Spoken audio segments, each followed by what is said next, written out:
Hello! We are about 2 hours and 12 minutes to the print of this hand holder. What the 3D printer is doing now is that the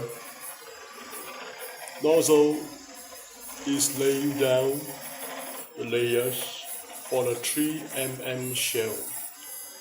You can see the shell, the 3mm shell on the 3 sides of the pen holder.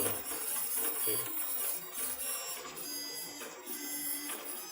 We'll come back soon again with part 3 of the video. Kamsia. It means thank you in Hokkien.